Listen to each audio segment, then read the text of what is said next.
Masculinidades, un espacio para que reflexionemos qué tipo de hombres queremos ser, analizando críticamente los modelos de la masculinidad, los modelos de la hombría que tenemos al frente, para hombres y para mujeres, para que sea un espacio crítico y reflexivo de cómo estamos queriendo y entendiendo a ser hombres. Pues bien, continuando con esta serie de programas, ya estuvimos viendo cómo se construye la identidad de los hombres. Entrevistamos a estos dos buenos amigos, a Nacho y a Manuel, y después la semana pasada estuvimos con Selma y con Eugenia hablándonos un poco acerca de cómo se construye la identidad de las mujeres. Hoy tenemos un invitado de lujo, extraordinario amigo, gran maestro, es una persona muy afable y muchos ya lo conocen. Juan Carlos Hernández Menfuerio. Nos vamos a centrar hoy acerca de la historia de las mujeres y van a ver qué rico es entender y sumergirnos en esa historia y entender los contextos y qué ha pasado con esta sociedad que hemos construido, sobre todo quizá muchos los hombres, pero ya vamos a entenderlo. Entonces, Juan Carlos, es un honor, es un gusto que estés aquí en el programa Masculinidades. Puedo hablar infinitas cosas tuyas porque he sido tu alumno, tu compañero y tu gran admirador. Platícanos, Juan Carlos, un poco de ti y cómo te has metido en estos temas de la historia, del género y todo aquello. Por favor, bienvenido, Juan Carlos. Muchas gracias, querido Paco. Pues esas mismas palabras te las dirijo a ti, mi querido maestro, querido hermano, colega de grupos y además amigo entrañable, por supuesto que sí. Ahora viéndonos pues a la distancia con todo este problema que tenemos encima, pero aprovechando que la tecnología nos permite, al menos a la distancia, hacer que nos volvamos a ver y abrazarnos virtualmente. Por cierto, estaba viendo la etimología de virtual y significa en vez de. Entonces se aplica muy bien a muchas cosas. Virtualmente no tiene nada que ver con la tecnología ni con la computación, porque alguien que hace algo virtual quiere decir que lo hizo en vez de alguna otra persona, en fin. Entonces, por lo pronto, vamos a platicar de la historia de las mujeres, porque yo me fui metiendo en este tema desde muy chico. Yo crezco en una familia muy católica, de papá político, del PAN, de derecha, y mi mamá activista en la iglesia, y entonces pues yo crecí activista en la iglesia, y con dos tías monjas, una de cada lado, ¿no? Un primo de mi padre sacerdote, en fin, mis días de campo eran a conventos, a seminarios, porque ahí íbamos a ver a la parentela, y entonces crecí conociendo todo el mundo de la religión desde adentro. A los 19 años me ofrecen una beca para estudiar en el Vaticano, 2 años en Roma, y obtuve la beca y me fui a la Universidad Pontificia Urbaniana de Roma, a un instituto que tiene para extranjeros en Castel Gandolfo, a 30 kilómetros al sur de Roma, donde tiene el Papa su estancia de verano, en un colegio que se llama Mater Ecclesiae. Ahí yo estudié 2 años con compañeros, imagínate nada más, de 46 países del mundo, y entonces todos mis estereotipos se colapsaron. Todo lo que en México era bueno, alguien en su país no era bueno. Incluso tenía un compañero de las islas Papúa, Nueva Guinea, que nos preguntó un día, oigan, ¿qué significa papá? Entonces, ¿cómo? ¿Papá? ¿En tu idioma? ¿Qué? Dice, no, es que en mi cultura no existen los papás. ¿De cómo? Dice, sí, todos tenemos una mamá, pero en cuanto nace el niño, los entregan a una casa comunitaria de hombres y los crían otros hombres, y los grandes son los hermanos mayores y uno de ellos seguro es el papá. Y los demás son los hermanos menores. Entonces, algo tan básico en nuestra cultura como es la paternidad, en una parte del mundo no existe. Y no importa que no existe, nadie llora por no tener papá, nadie va a terapia por no tener papá. Y entonces a mí muchas cosas me colapsaron, porque no fue solo la teología y descubrir y saber cómo se escribió la Biblia y bajar los mitos y aterrizarlos y descubrir que hay herejías y que hay incluso dentro de la iglesia actual gente que se opone a la doctrina oficial. todo eso me cambió. Entonces, regresando, me metí a estudiar a la UAM Xochimilco, psicología social, para entender ahora no solo desde el ámbito de lo religioso, sino desde lo psicosocial, comportamientos humanos. Y específicamente me llamaba la atención el tema de la sexualidad. Y entonces, conforme fui estudiando los últimos trimestres de psicología, me metí al diplomado que ofrecía la Universidad Autónoma de Querétaro y Mexfam con Pepe Aguilar, y allá con Liz Contreras y el maestro Cervantes. El maestro Cervantes, creo que sí era él el que organizaba los diplomados, y entonces ahí estudié. Entonces me hice especialista, digamos, en sexualidad humana, en sexualidades humanas, y bueno, pues soy miembro de Ashoka, que es una asociación internacional de emprendedores sociales. Tuve la oportunidad de estudiar una maestría en la Universidad de Emory, en Atlanta, en Georgia, Estados Unidos, sobre salud pública y VIH-Sida, 2 años. También estudié psicoterapia Gestalt en el Instituto Gestalt de Investigaciones Gestalt en Jalapa, Veracruz, donde viví muchos años. También estudié programación neurolingüística en Casa Valiance de Guadalajara. En fin, soy un estudiante eterno y me gusta traducir lo que estudio en palabras que, pues, quien me escucha puede entender lo que quiero expresar, Paco. Es eso, más o menos, Juan Carlos Hernández Meijueiro.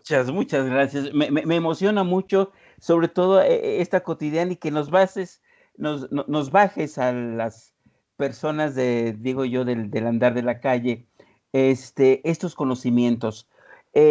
Pero aprovechando tu sabiduría, aprovechando tus conocimientos, ¿cómo te gustaría que pudiéramos entender esta historia, hablándonos de contextos, de personajes y de épocas? Porque ya habíamos platicado, querido auditorio, que en el momento en que comprendamos la historia de las mujeres, sus derechos, el lugar que se les da, estamos también entendiendo la historia de las masculinidades o del patriarcado, de cómo se va conformando. Entonces, tiene mucho que ver el programa y el tema de hoy, para que nos entendamos en el contexto histórico también de la construcción de las masculinidades, enfocándonos el día de hoy a historia de las mujeres. Les recuerdo, querido auditorio, que pueden contactarnos en el WhatsApp 55 23 26 37 24 y en el Facebook de Corazonar AC. Bueno, mi estimado Juan Carlos, o también recuerden, Hilal tiene un programa, una página, y también ahí nos pueden hacer llegar sus comentarios. Mi estimado Juan Carlos, ¿cómo le entramos a esta historia, a esta contextualización de ir entendiendo qué ha pasado con las mujeres y cómo la sociedad las también ha conformado? Muy bien, pues nada nace por generación espontánea. Ningún comportamiento, derecho que la mujer ejerza ahora o se le haya quitado en algún momento en la historia, es espontáneo. La historia la debemos de entender como una concatenación de hechos que generan procesos. Son procesos de cómo se construyó el machismo. Fue un proceso cómo se sometió a las mujeres. Y pues tratando de irnos lo más lejano, la prehistoria se le asigna a un tiempo, a una época, por culturas. No se puede hablar de una prehistoria de toda la humanidad al mismo tiempo, porque si la prehistoria termina cuando una cultura aprende a escribir, es decir, ¿qué determina que empiece la historia de un pueblo? La escritura.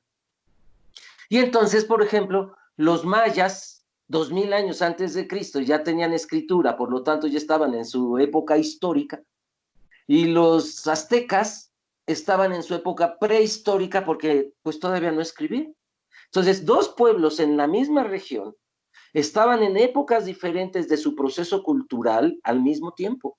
Entonces, no podemos hablar así en general. Sin embargo, vamos a centrarnos tantito en Europa Occidental, que pues venimos de allí la mitad de lo que tenemos de genes, o un poquito más, un poquito menos cada quien, pero además culturalmente es la civilización que se impuso. La otra quedan rezagos, secuelas. Y no lo sabemos, somos bien ignorantes de nuestro pasado. ¿Sabes, Paco, cómo se dice cabeza en náhuatl? ¿No? Choya. Oye, Y si yo lo digo en la calle, todo mexicano entendemos dónde se pegó la persona, si se pegó en la choya. oye. Si viene alguien del extranjero, no sabe dónde se pegó el individuo. Garganta se dice cogotl. Barba se dice piochitl. Bebé se dice nenetl. Mamá se dice na. Mamá de mi mamá, nana. Y era quien cuidaba a los bebés. Y entonces, papá, ta. ¿Quién mandaba en el pueblo? El abuelo mayor, el El tata. tata. Ajá. Entonces, en fin, hablamos más náhuatl de lo que nuestra indiofobia nos permite reconocer, ¿no? Somos muy indiofóbicos, utilizamos el término incluso para insultar. Y entonces, bueno, vamos a platicar cuando quieras también, estoy a tus órdenes, para que platiquemos sobre sexualidad en los pueblos prehispánicos. Entonces yo retomo toda esta evolución de las mujeres de Europa, porque es donde más estudios se han hecho. Poco sabemos de las africanas y de los imperios que llegaron a destruir los ingleses en el siglo XVI y XVII y qué reinas habían. Lo destruyeron todo, Paco. Poco sabemos de las mujeres en otros lados, en Arabia. Entonces, como la constitución de lo masculino y lo femenino no es natural, es una construcción social. Entonces hay que estudiar cada cultura, cada construcción. Gracias. Entonces recurrieron al mito. Como no había escritura, se recurre al mito. ¿Por qué? Porque el mito es una descripción simbólica y explicativa de la realidad. Está basado en leyendas. La leyenda es un relato. Es solo una función de crónica. Por ejemplo, fíjate, Paco, que iba caminando por el río de los viveros de Coyoacán y oí una mujer llorando que decía, ¡ay, mis hijos! Entonces yo solo te narro la leyenda. ¿Quién era? No sé. ¿Quién me lo explica? El mito. Y el mito te va a decir, es la Malinche porque traicionó a su pueblo indígena y ella llora porque vivía en Coyoacán y ahí se le oye todavía. Me lo explica. Alguien en la modernidad me diría, no, es una mujer que abortó y entonces va penando su alma porque llora a sus hijos, ¿no? Que era una explicación que se daba en casa. Y entonces, la leyenda solo me habla de narraciones, anécdotas sin explicación. El mito me lo explica. Y entonces, para estudio de la historia de las mujeres, tuvimos que recurrir al mito. ¿Y cuál es el primer mito que habla de las mujeres? Que había diosas madres y no existían todavía ni Yahvé, ni Jehová, ni lo que llamamos hoy Dios, ni Dios Padre, ni Zeus, ni Júpiter, ni Huitzilopochtli. Los dioses hombres todavía no nacían. En la arqueología, los vestigios más antiguos que encontramos son todavía de diosas mujeres. Y estamos hablando de el paleolítico superior, litos, piedra, paleos, antiguo, paleoarqueología, la arqueología que estudia lo antiguo. Hay piedras antiguas y este periodo de piedras se le llama paleolítico superior, el antiguo, 25,000 años antes de Cristo. Son los primeros vestigios que tenemos de nuestra cultura. Hay quienes dicen que un poquito más, pero los conservadores dicen no, 25,000. Y del 25,000 al 8,000, al neolítico, del 25,000 al 8,000, son 17,000 años, van a aparecer rostros de mujeres, bueno, mujeres sin rostro, quiero decir, y con tres características igualitas todas, no importa que fueran gordas, flacas, sentadas, de pie, no importa. Tenían que tener los senos grandes y mostrándolos, tenían que tener abdomen abultado o embarazada, y la vulva, no en la posición anatómica natural que es como debajo de las piernas, sino expuesta como si estuviera en el lugar del pene, por ejemplo. Y estas tres características las vamos a encontrar por 17,000 años en un montón de figurillas femeninas. Los hombres dioses no sabemos dónde estaban, porque pues todavía no hay falos, todavía no hay dioses hombres esculpidos, dibujados. Y entonces, en el mito, la mujer crea la tierra. La mujer crea al hombre y a la mujer. En Grecia se le llamaba la Ouroboros. En Grecia, ¿qué decían? Que la primer mujer era serpiente. Serpiente en griego se dice Draco, de ahí viene dragón.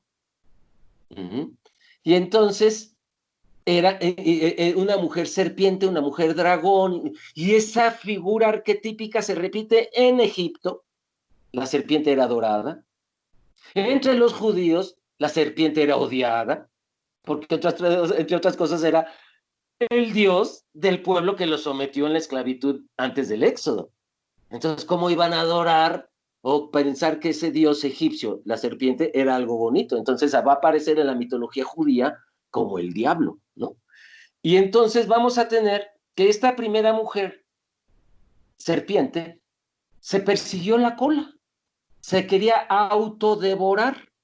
Eso quiere decir en griego ouroboros, la que se come a sí misma. Y empezó a dar vueltas, porque pues como perro que se persigue la cola cuando acaba. Y entonces empieza a dar vueltas, y se hizo un gran huevo cósmico. Y se quebró en dos, ¡prac! Y una mitad fueron hombres y otra mitad fueron mujeres. Y así dice la mitología griega que se empezó todo. Ese es el Adán y Eva griegos. Ajá. Y era una ser femenina la que inició todo, no un Dios Padre. Y esta mitología es aún previa a la mitología hebrea que habla del Dios Padre. Estamos en una época donde la caza, la pesca, la recolección de frutos y la vida económica primordial estaba basado en lo que hacían las mujeres. No hay pruebas históricas que fueran solo los hombres los que salieran a cazar. Y sí tenemos pruebas históricas de que las mujeres recolectaban frutos, recolectaban bayas, granos, y con eso alimentaban, pues mientras que el grupo de cacería salió de la tribu. Y entonces vamos a tener que en las mujeres aparecen como generadoras de vida, magas, artesanas, educadoras, curanderas, parteras, herboristas. Y eso eran las diosas, así habían creado al mundo. Pero resulta que, bueno, dice en el año 8 antes de Cristo está Homero, y se escribe contemporáneo a Homero una obra que va a decir por qué los dioses ganaron la guerra. Y entonces las mujeres van a perder la guerra y se van a tener que someter a los dioses hombres, esas grandes diosas madres, ¿no? Que son las grandes diosas griegas y que salieron del huevo cósmico. Es Hesíodo, en el siglo 8 antes de Cristo, que escribe un libro donde el mundo se voltea al revés a favor de los hombres. El libro se llama Teogonía, se consigue, se puede bajar incluso en PDF. Teogonía. Gonos es orden. Cosmogonía, mi lugar, mi orden en el universo, en el cosmos. Ajá. Y entonces, teogonía, ¿cuál es el verdadero orden de los dioses? Y entonces Zeus somete a su madre Demeter, no la mata, la va a empezar a usar. Luego, Urano somete a la madre tierra, a Gea, el cielo se pone sobre la tierra. Y entonces todo empieza a agarrar un orden desde la masculinidad y se van aboliendo los mitos epopélicos de aquellas mujeres griegas que las tenemos, no las voy a ir diciendo, cada quien busquen estas grandes heroínas, Ariadne, Atenea, a ella se le dedica a Atenas. Cuando llega un rey machista, Pericles, dice no, tenemos que pues dedicarle al dios Zeus, Atenas, porque si no, o al menos al dios Poseidón, porque Atenas está en el mar. No vaya a ser que se vaya a enojar. ¿Y qué crees que sucede? Un tsunami. Y arrasa a Atenas. Y entonces ya ven, se los dije. Dice, pero ahora pues le voy a dejar el nombre porque qué tal si ahora la que se enoja es Atenea y nos quita la filosofía. Atenea era la diosa de la sabiduría, del conocimiento. Por lo tanto, las mujeres estudiaban en Grecia.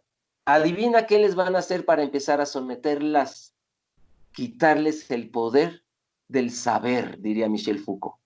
Va a ser uno de los primeros pasos en Grecia. ¿Qué tenemos? Pues la Grecia adoraba a muchas mujeres, las bacantes, las ménades, pero además eran oficios para mujeres, sacerdotisas, profetisas, eran mujeres las pitonisas, las que decían los oráculos, no eran hombres. Ajá. Pericles va con mujeres a que le digan su suerte, si va a ganarle o no en la batalla a los espartanos. Ulises, Odiseo, va con una pitonisa para que le diga si va a ganar la batalla de Troya o no. ¿Cómo se dice Grecia en griego? Elas. ¿Cómo se dice griego en griego? Heleno. ¿Y cómo se dice griega en griego? Helena. En la antigüedad, como no había escritura, no podían decir el pueblo de Abraham caminó 80 años. Entonces decían, Abraham el viejito, y ya grande, de 70 años, emprendió un camino de 80 años. Eso no puede ser posible, pero como la tradición oral se perdía de generación en generación, decían pues que caminó Abraham, así. Aquí no van a salvar a una mujer que secuestraron los troyanos, van a salvar a muchas griegas que secuestraron los troyanos, pero la tradición oral lo decía con una sola persona, personificando. Entonces, las griegas, antes del siglo VII y VIII, que empiezan a quitarles derechos, en Grecia no existía la familia no es natural y no es eterna, no es divina tampoco. En Grecia no existió hasta que los romanos invadieron. La palabra familia significa esclavitud en latín. Viene de fame, hambre. Esclavo se decía el hambreado, famelus, famelicus, abreviado, famelus. Y el plural en muchas palabras latinas se hace con a. Es el caso de la palabra carrera. Se dice curriculum. Una carrera, un curriculum. Due curricula, tre curricula, cuatro curricula, cinque curricula. Un esclavo, un famelus, due familia, tre familia, cuatro familia, cinque familia. Entonces, ¿qué quiere decir familia? Pues mi grupo de esclavos, donde aprendí la esclavitud o la violencia y aprendí a esclavizar a alguien más. De hecho, el concepto de patriarca, ¿sí? El pater Dueño. familias. A ver. Sí, claro, eso va a suceder en Roma. Mientras, ¿qué pasó en Grecia? Por ejemplo, si tú querías trabajar de musa, hoy le llamamos arteterapia. Decían que las musas sanaban la memoria de las personas, la memoria reciente, y como creían en la reencarnación, sanaban también tu memoria antigua. Y entonces, ¿cómo? Pues tú decías, es que yo quiero que me sanen con música. Va, por favor, con la diosa sacerdotisa que personificaba a la diosa Talía. Ah, es que yo quiero sanarme con pintura o con danza. Y entonces las 9 musas eran oficios de sanadoras, no había musos, y vivían en una comunidad que se le llamaba el museo. Y quien adoraba a las musas se reconocía como músico o música. Ajá. Y entonces las mujeres griegas podían chambear de guerreras, de amazonas, de musas, de cuidadoras de los bosques, cuidadoras de los manantiales, se les llamaban ninfas, y era un oficio. Todo esto se va a acabar con Roma, y con los reyes griegos mismos, pero ya que van a imponerles a quitarles derechos a las mujeres. Tenemos grandes heroínas griegas. Está Circe, hija del sol. Circe, hija del sol. Tenemos a Cólquide, a Etes, a Antígona, a Ismene, a Medea, a Penélope. Dime qué cultura tiene tantos nombres y biografías de mujeres que, por cierto, si quieren leer las biografías de estas mujeres que he nombrado, no dejen de leer un libro que se llama Las Filósofas. Las Filósofas, de Bruzzese, con doble Z, como pizza, Bruzzese, y Di Martino. Las Filósofas de Bruzzese y de Di Martino. Y de Editorial Universidad de Valencia, colección Feminismos. Allí viene la historia de todas las filósofas, porque ¿qué creen? La historia de la filosofía la escribieron hombres, ¿y qué creen? No hay mujeres. Pero bien clarito dice Platón que cuando la maestra de Sócrates, Aspasia, hablaba, Sócrates callaba. ¿Para callar al Sócrates? Tenían que traer a Aspasia. Y también Platón habla de una de sus maestras de filosofía, la maestra del amor, Diótima.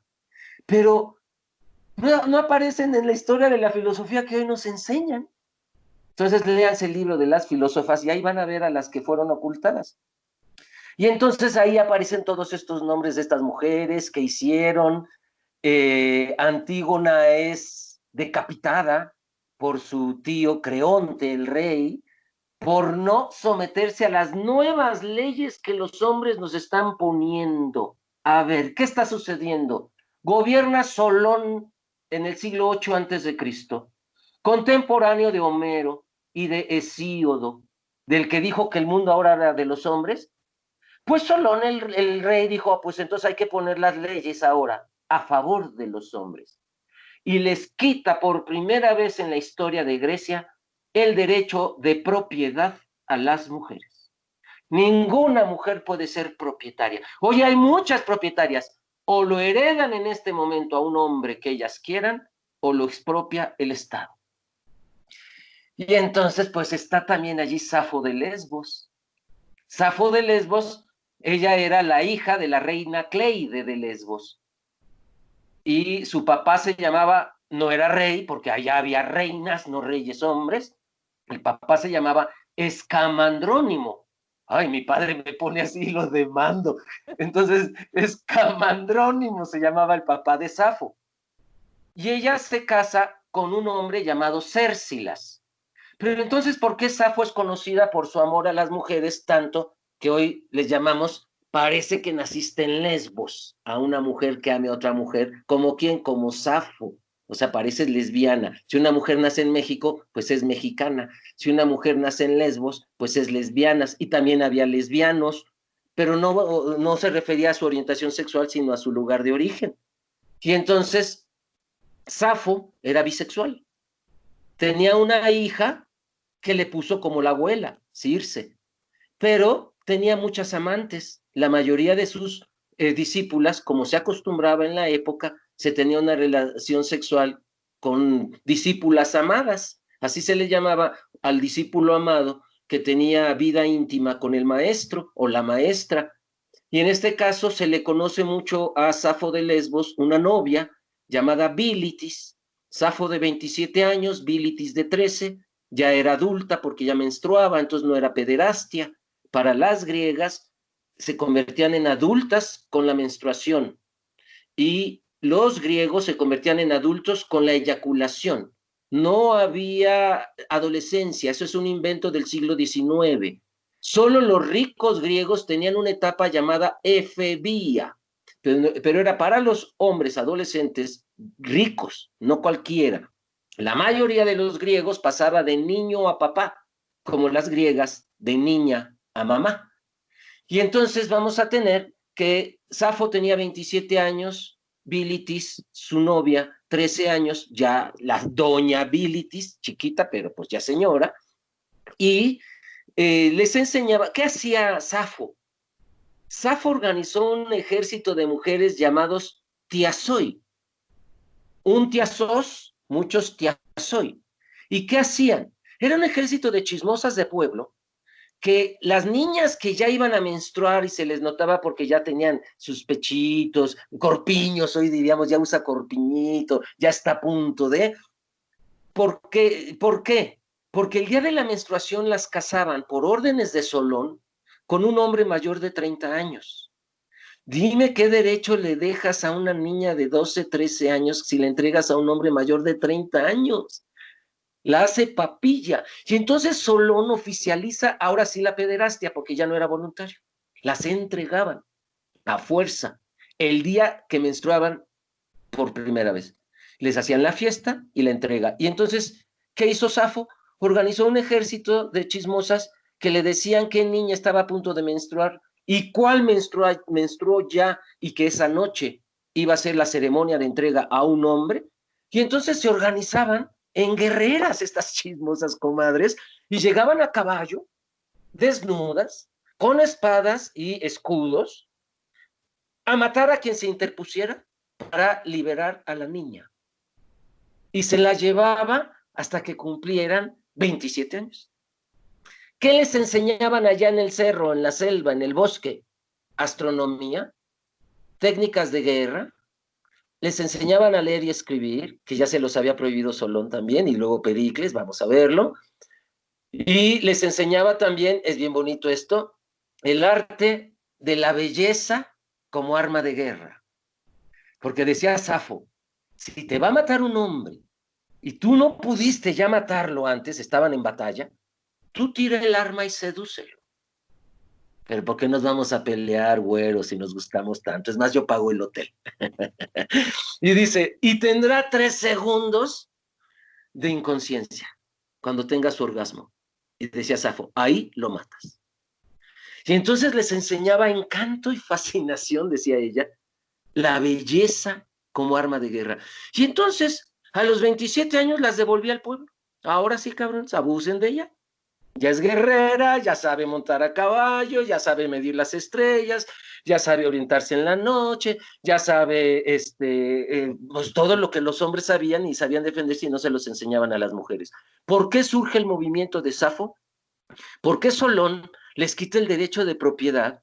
Y el título de nobleza era un título de propiedad. Y ella, si era princesa, para ser reina, tenía que existir el título de propiedad reconocido a las mujeres. Entonces la afectaron directamente. Su madre la esconde mientras es niña en Sicilia. Hasta que ella cumple 17 años, ella vuelve a hacer todo este movimiento y no sabemos cómo murió. Seguramente en una de las guerras que ella hizo para liberar niñas esclavizadas a hombres griegos. Pues después, ¿qué vamos a tener? Llega Pericles. Y Pericles les quita el derecho a la filosofía. Solo pueden aprender a hacer cuentas y palabras de frutas, de lo doméstico, mesa, silla, limpiar, barrer. Y las excluye con una gran contradicción en su vida, Pericles, porque ahorita te cuento el chisme detrás. Como hay un libro que platica la vida prohibida de los filósofos, se llama el libro detrás del filósofos entre bambalinas, del Fondo de Cultura Económica, que narra pues lo que no nos platican en la escuela. Y entonces prohíbe a las mujeres en todo el imperio griego leer y escribir. Pero ya había filósofas y tenían un poder muy fuerte, porque tenían voto en lo que se llamaba Ecclesia Presbiteria. Anciano en griego se dice presbíterus. Anciano en griego se dice presbíterus. Muchos presbíterus, presbiteria, en el plural con A. Y Ecclesia, de donde viene iglesia, significa reunión, grupo. Entonces, consejo de ancianos era el que dirigía Grecia, se llamaba Collegia Presbiteria, Ecclesia Presbiteria. Y después, en Roma, que se adopta el modelo griego al principio, antes de ser imperio, de democracia, ¿quién va a gobernar?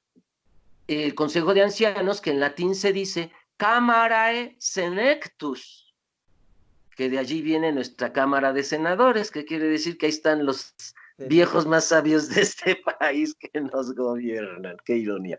Pero bueno, y entonces, ¿qué pasa? Pericles les prohíbe, pero mira su contradicción. Había una filósofa muy jovencita, 13, 14 años, pero ya con eso obtenía sus derechos de señora, de mujer adulta, antes de que les prohibieran muchas cosas, ya tenían prohibidos los títulos de propiedad, pero no la filosofía. Y un gran filósofo pasa a su pueblo, a Samos, la isla de Samos, y le escucha enseñar en el ágora del pueblo. Y le dice, eres una gran filósofa, ¿por qué no te vas a Atenas donde ahorita están todos los mejores filósofos y les enseñas? Y acepta. Tardó 2 años en llegar, no había aviones como hoy, y entonces llega a sus 15 y está enseñando en la plaza y Sócrates le escucha y se hace su discípulo. Pero Sócrates era filósofo oficial del reino y entonces pues le pregunta quién era ella, esa niña, ya señora, pero niña, y él dice es una gran filósofa, bla, bla, bla, y entonces la trae al reino y Pericles se enamora de ella. Y entonces Pericles de 52 años se la trae a vivir con ella de 15. Pericles estaba casado, pero los griegos no creían en la monogamia, sino en la poligamia. Y entonces Pericles había hecho leyes muy duras contra las extranjeras, y una de estas leyes es que no podían ser filósofas y que no podían estar casadas con funcionarios políticos y que no podían ser reinas, y ¡zas!, que se muere la esposa oficial de Pericles, rompe todas sus reglas y hace a Aspasia reina de Atenas. El problema va a estar cuando Pericles se muera, porque entonces todos se van a echar encima de Aspasia. Pero tenemos una gran filósofa que se opone a que les quiten el derecho a leer y escribir. No lo pudo, más que con ella, a ella sí se le respetó, y le dijo Pericles, solo las prostitutas tienen derecho a leer y escribir en Grecia. Y ella dijo, ¿dónde firmo? ¿Dónde firmo? Y se hizo hetaira. Y entonces Aspasia tenía el derecho de ser filósofa porque se hizo prostituta. Y entonces, ¿qué más fue sucediendo? Vamos a tener después a Alejandro Magno. Alejandro Magno nace en el mismo siglo que Pericles, siglo quinto, perdón, antes de la era cristiana, lo que le llamamos el siglo de la Grecia clásica, no es otra cosa que el siglo en el que le quitaron los derechos a las mujeres. Solón ya lo había hecho 2 siglos antes, en el quinto, Pericles con la filosofía, y Alejandro Magno, que nace a finales del quinto y muere a mediados del siglo IV, les quita el derecho a la guerra. Ya no pueden ser guerreras. Y donde que muchas griegas, como hemos platicado, eran guerreras. Y entonces, ¿qué sucedió? Mira, si yo hago un análisis de los procesos históricos, solo con esto quedándonos, van a quedar muchas mujeres en el tintero, pero solo con esto, y me ofrezco a otro programa con todo gusto, Paco, para que hagamos historia de las mujeres 2, 3 o 4, las que se necesiten. Por lo pronto, si yo analizo la historia de las griegas, ¿qué les quitaron que se les sigue quitando a las mujeres de hoy para que no tengan poder? En primer lugar, la propiedad. Los recursos dan poder, el dinero da poder. Ser dueño de algo te empodera, te respetan en tu sociedad, más que a los que no. Segundo, saber da poder. Les quitaron el derecho al saber, a la filosofía, al cuestionamiento, al pensar, a la razón. Y tercero, el derecho a pegar, el saber cómo defenderse, Paco. Por favor, mujeres que nos estén escuchando, aprendan a pegar, no para usarlo, sino para, escuchaba hoy en las noticias que alguien decía, seguro lo van a escuchar ustedes, algún funcionario nuestro mexicano de hoy decía que traer un chaleco con antibalas y que no lo use porque nadie me disparó, no quiere decir que no funcione, ¿no? Entonces, lo mismo, saber pegar no es para que lo uses, sino para que sepas cómo se funciona. Miren, yo recuerdo mucho cómo le hacíamos burla a las mujeres, entre ellas mis hermanas, mis primas, de cómo corrían. Como les enseñaron a mantener las piernas cerradas, tan apretadas, siempre y nunca abrirlas, porque entonces ya no eres mujercita decente, corren con las piernas cerradas y apretadas. No corren como Ana Guevara, fíjense, acuérdense, abría todo el ángulo de las ingles. La mujer tradicional, convencional, no corre así. Y entonces cuando un hombre corre así, moviendo el cuerpo y apretándolo, decimos, corres como vieja. corres como mujer. Esto dentro del machismo existe. Y entonces, ¿qué quiere decir? Que les han quitado 3 elementos, compañeras, que ustedes deben conseguir por cuenta propia. Hereden a sus hijas. Pongan las cosas a nombre de las mujeres de su casa. Recuerdo un día yo estando dando una plática, imagínate, en un pueblo de Jalisco ahí perdido, donde había puros hombres atrás parados con los sombreros viéndome así bien bigotones y ni una sonrisa a mis chistes ni nada, y las mujeres con rebozo tapadas las cabezas y viendo al piso, sentadas como de 28 años, no viejitas. Y yo decía, ¿qué pasa aquí? Y solo había un hombre cargando un bebé. Y al final de la charla fue quien se me acercó y me dijo, creo que cometimos un error el domingo. Le dije, ¿por qué? Porque en la familia decidimos no heredarle a mis hermanas, solo a los hombres, a los hermanos, el rancho. ¿Por qué? Pues porque ellas van a tener un hombre que las mantenga y que les herede. Les digo, ¿y si son madres solteras? ¿Y si es lesbiana? ¿Y si no quiere depender toda su vida de un hombre? Y entonces se quedó pensando y dice, voy a hablar con mis hermanos y tenemos que repartirlo también entre mis hermanas. Porque le dije, ¿sabes qué? Las estás dejando expuestas a un violento, que no tengan para dónde correr. Y entonces, esto es bien importante, compren a su nombre también, ok, que sea parejo, bien mancomunados, no sé, alguna manera que podamos no discriminar a alguien, pero que las mujeres tengan algo a su nombre las protege. 2, estudien una carrera, toda su vida estudien algo, verán cómo les da ese saber mucho poder. Y 3, sepan pegar, estudien tai chi, judo, karate, sepan cómo mover su cuerpo, no le tengan miedo a abrir las piernas, a tirar un golpe, aunque nunca lo usen. Es bien importante, creo que esto, así como el orgasmo y la masturbación femenina les ayuda a empoderarse, mastúrbense. Eso ayuda a empoderarnos del propio cuerpo, hombres y mujeres, a autoconocernos, a saber nuestras zonas erógenas, a disfrutar, porque una de las grandes cosas que vamos a ver en la historia de las mujeres, que se les quitó, Paco, que también es quitarles poder, se les quitó el placer, el derecho al placer. Las mujeres en nuestra cultura heredada del cristianismo no tienen derecho al placer. Si los hombres también se nos quitó, imagínate a las mujeres. Entonces, bueno, tenemos por lo pronto reflexionando sobre la historia antigua, cómo se creían las grandes diosas, las grandes matriarcas, las diosas madres, se fue transitando a través de un proceso de quitar derechos. Y no les podían quitar todos en una sola porque se levantaban en armas. Les fueron quitando uno, y luego esperaron 2 siglos, otro, luego esperaron 1 siglo, y luego el otro. Y entonces, muchas veces yo me pregunto y mucha gente me pregunta, ¿por qué no se rebelaron las mujeres griegas de esa época? Bien a bien no lo sé. Yo creo que empezó a funcionar lo que dice Paulo Freire, la pedagogía del oprimido, es decir, el síndrome de Estocolmo. El macho que te dice, y mira que soy bueno porque hasta te puedo matar, ¿eh? Ah, no, buf, aquí, eso paraliza a cualquiera. Y entonces, a partir de las leyes de Alejandro Magno, el esposo griego ya podía matar a su esposa. Eso lo vamos a encontrar también en Roma y lo vamos a encontrar también en la Biblia. El hombre hebreo podía matar a su esposa, dice la Biblia, si ya no cumple su función de ser una ayuda adecuada para su esposo. Esa es su única función.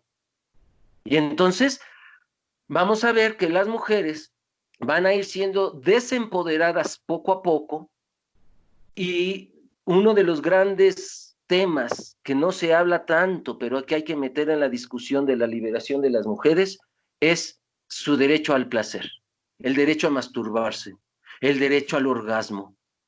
Las mujeres que se masturban y conocen su cuerpo desde el erotismo, no es para que sepan decirle a alguien dónde tocarles o acariciarles, porque no es en función de otro, es en función de ti misma, de ustedes mismas, que lo hacen para ni siquiera llegar al orgasmo, sino para darse autocariño.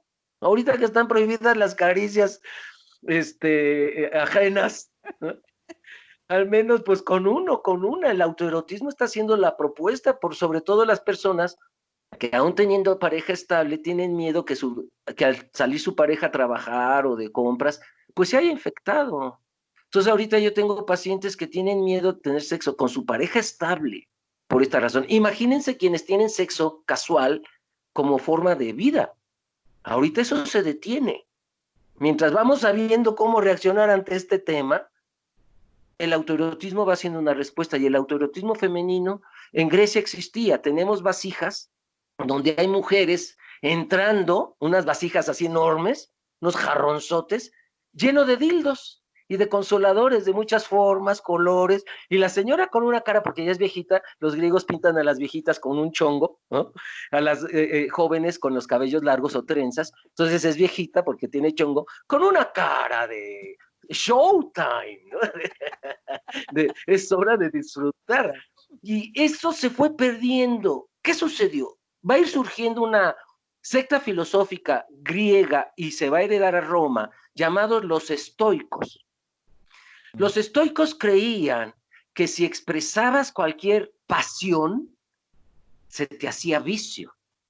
Y entonces, yo como estoico no me podía enojar, no me podía violentar, no podía llorar, sentir tristeza, y por lo tanto, tampoco las pasiones llamadas positivas.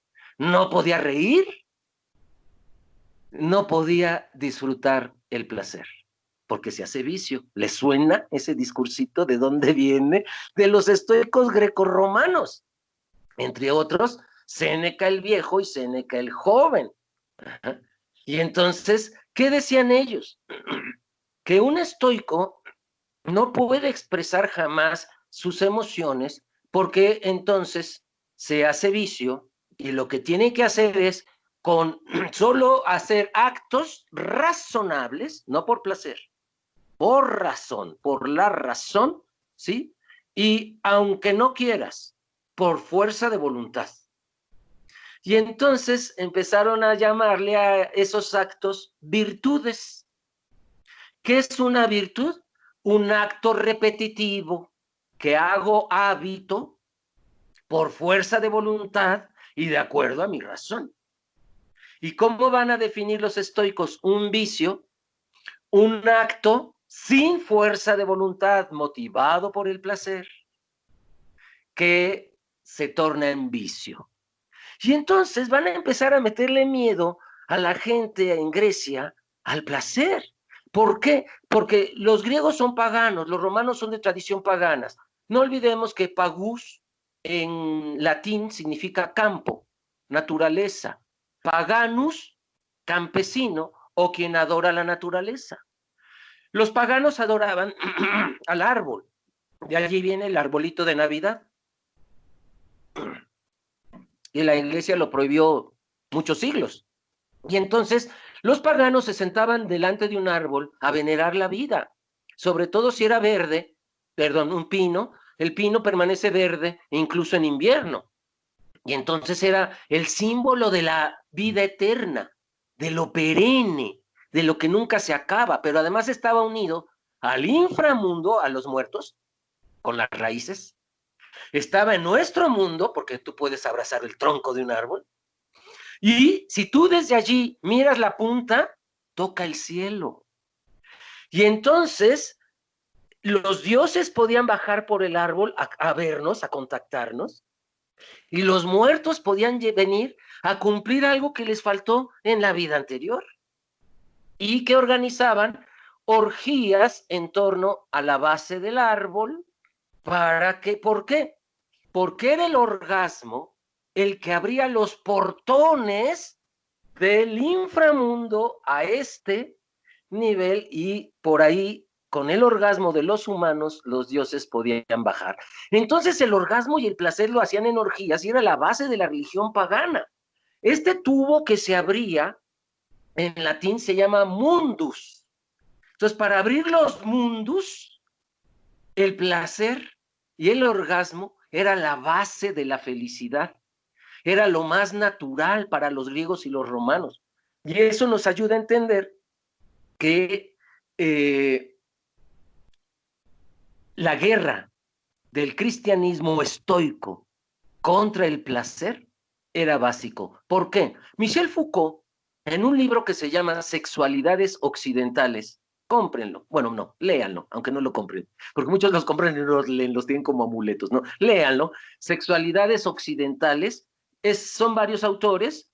El compilador es Philippe, como Felipe en francés, PH, Philippe, Aries, como el signo zodiacal, pero con acento en la E. Philippe Aries, Sexualidades Occidentales, de Editorial Paidós. Y ahí hay 2 artículos de Michel Foucault. En uno nos dice que muchos estoicos empiezan a ser cristianos y entonces van a ir formando un grupo de cristianos que hoy llamamos monjes. Había otros grupos de católicos llamados cristianos romanos que creían que el orgasmo no era por placer, como dicen los paganos, sino solo para la reproducción. ¿Quién tenemos entre ellos? San Agustín de Hipona, por ejemplo. Y había otros cristianos católicos llamados gnósticos, porque creían que lo que Jesús vino a traer era un buen orgasmo. Y entonces ya era la mezcla de la religión pagana con el cristianismo. Muchos dicen, por eso es falsa. No, el catolicismo de hoy es la mezcla de la religión romana con el judaísmo. Y por eso hoy un católico se dice católico, apostólico y romano, porque es un sincretismo religioso, una mezcla, no hay ninguna religión pura. Y entonces estos cristianos gnósticos, imagínate, hay un libro maravilloso que se llama El cuerpo y la sociedad, los cristianos y la renuncia sexual. ¿Por qué los cristianos creyeron que renunciar al sexo los iba a llevar al cielo? ¿De dónde lo sacaron? Y Peter Brown, el autor, que en español diríamos en México Pedro el Café, Peter Brown, de Editorial Muchnik, nos narra que había 70 misioneras gnósticas que iban por todas las iglesias de Jerusalén, de Egipto, organizando orgías en misa, porque decían que quien no tiene un buen orgasmo no puede amar a su prójimo. Quien no tiene un buen placer no puede amar a su prójimo, es amargado. Y me recuerda una frase que yo tengo, que siempre digo, la violencia nace de la amargura personal. La violencia nace de la amargura personal. Cuando alguien tiene una amargura individual, personal, horrible, ¿cómo esperamos que ame a su prójimo si no se ama a sí mismo? Y entonces este grupo, tener sexo, en una sola palabra en México se dice coger. En España, follar, en una sola palabra. No es hacer el amor, tener relaciones sexuales, ¿no? ¿Cómo se dice coger en una sola palabra en griego? Gnosis, con GN, gnosis. ¿Qué palabra viene de ahí? Por supuesto, conocimiento.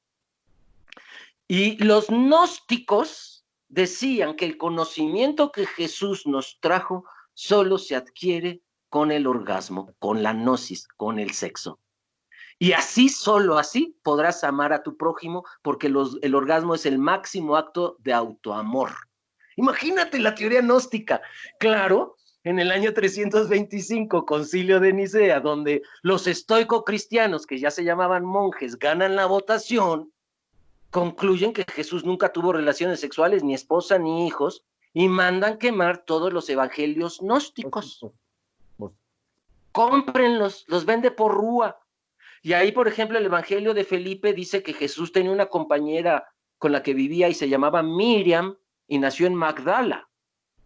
El Evangelio de Miriam de Magdala, el Evangelio de María Magdalena, dice que tuvo 3 hijos con Jesús.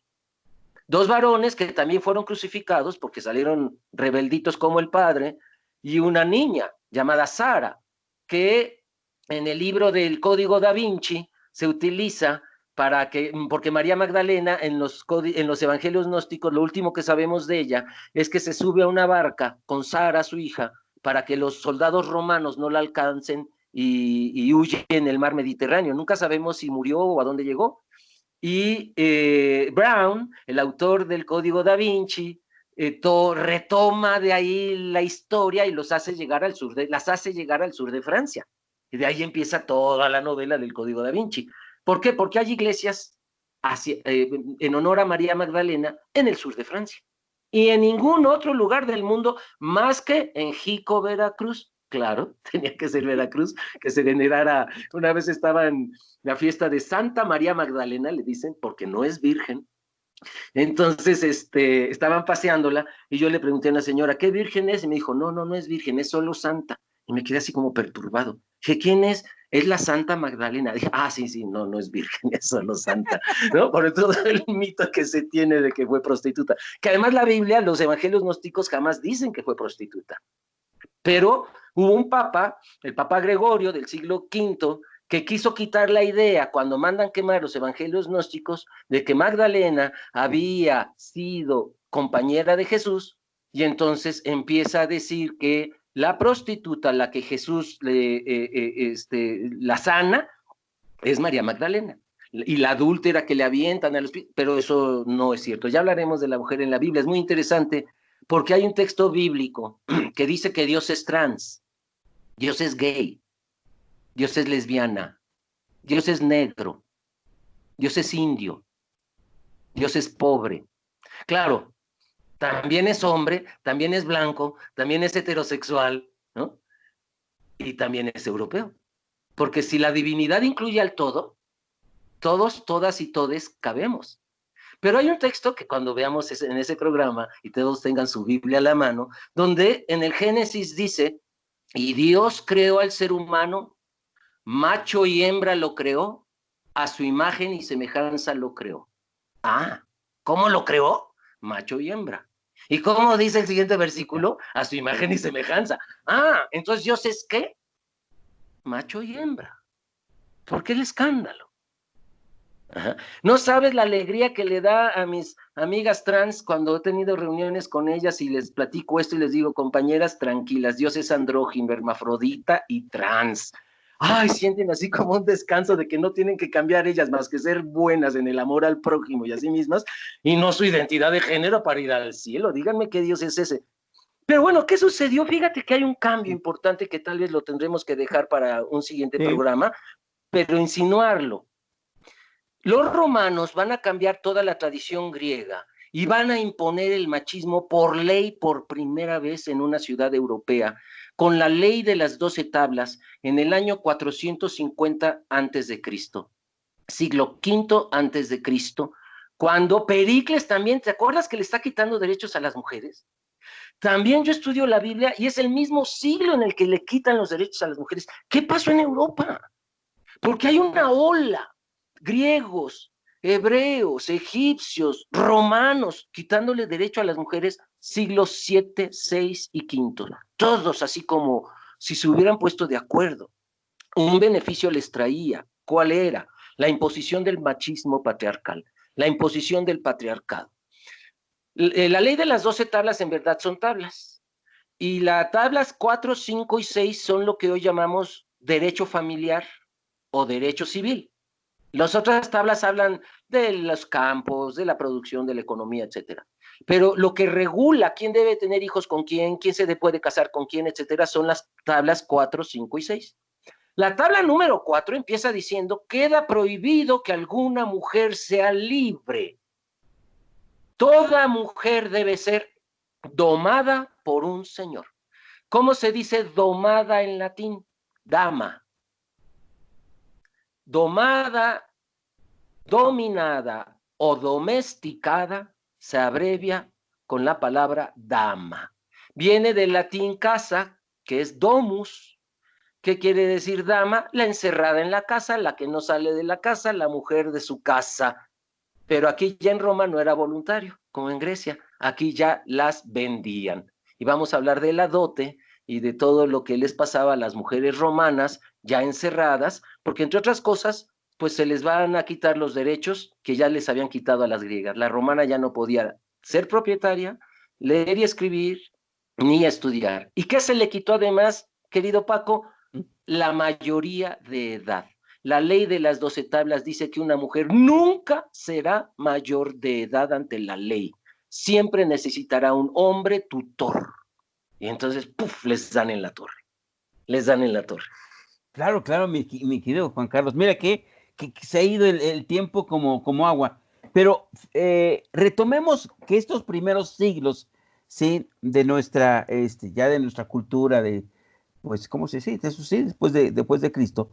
Y antes ha sido toda una historia de limitaciones hacia las mujeres, después de que ellas sean las diosas, que por cierto, yo entiendo que es la mujer la que en contacto con su naturaleza, con su fisiología, descubre la agricultura, ¿sí? Y Claro. ve los astros. Entonces, ellas son las sabias que construyen la agricultura y ya cuando Y está saben esto, curar.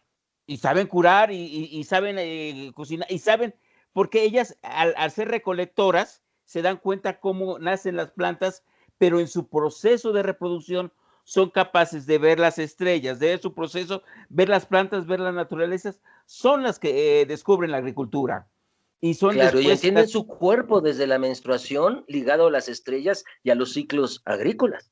exactamente, esa es la gran sabiduría.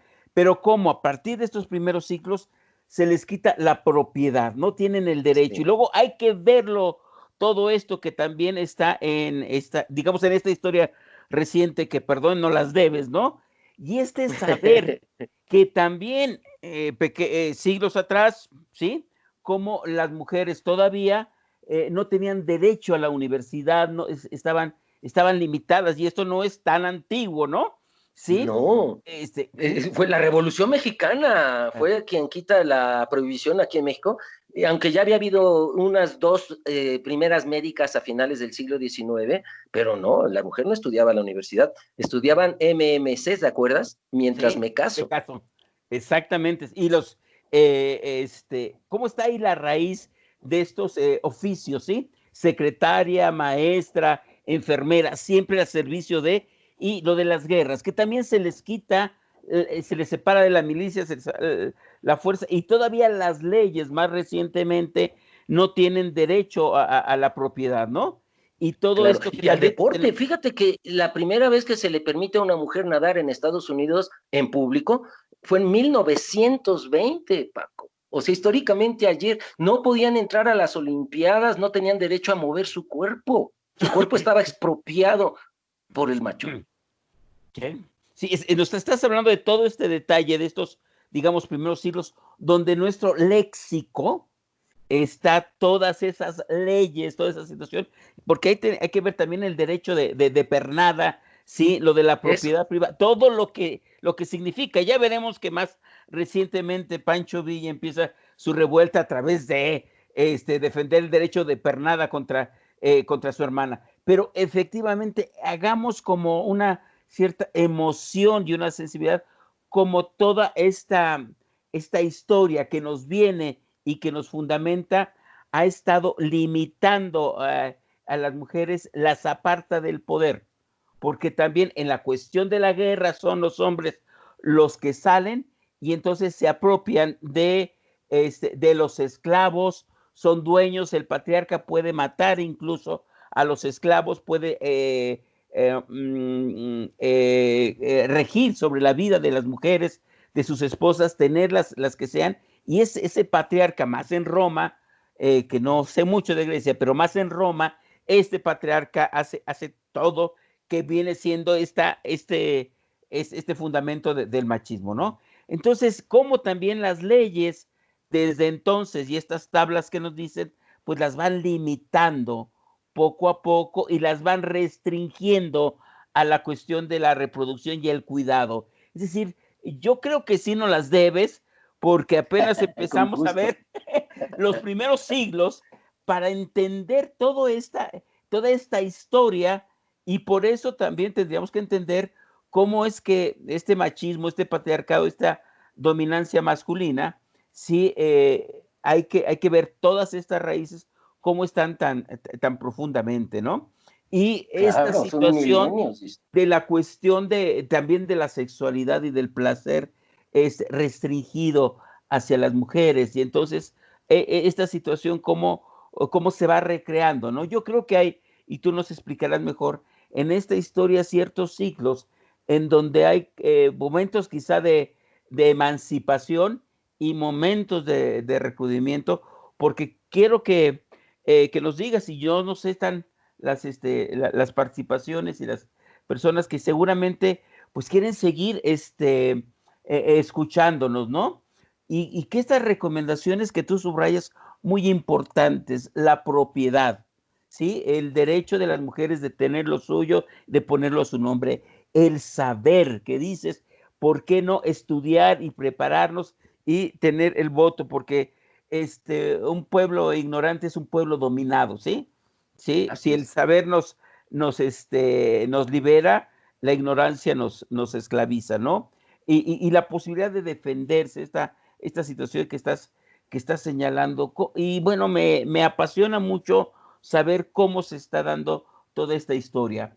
Entonces ya se nos pasó el tiempo.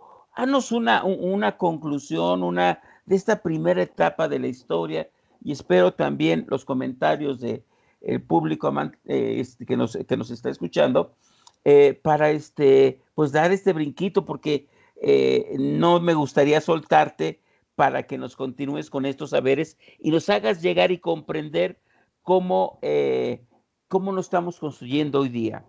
¿Qué nos concluyes, pues, de esta etapa histórica que nos has dado, ¿no? Por lo pronto, viendo tantos cambios, me queda claro que el género no es natural. El género es una construcción social. Sea hombre, sea mujer, sea transgénero, no importa. Nos construimos desde las pautas del contexto histórico que nos tocó vivir. Y entonces hoy mucha gente naturaliza, las mujeres no deben ser sexualmente activas, las mujeres deben ser calladitas, las mujeres naturalmente les gusta ser mamás, les gusta lavar trastes. Y entonces naturalizan los roles, que es de este cambio de Grecia que estamos viendo solo en la cultura griega. ¿Cómo cambió? 3 siglos después, las mujeres ya no se acordaban que sus tatarabuelas fueron guerreras. Se los quitaron, porque como dice Eduardo Galeano, también nos han expropiado la memoria. Claro. Sí, recuerdo las Amazonas.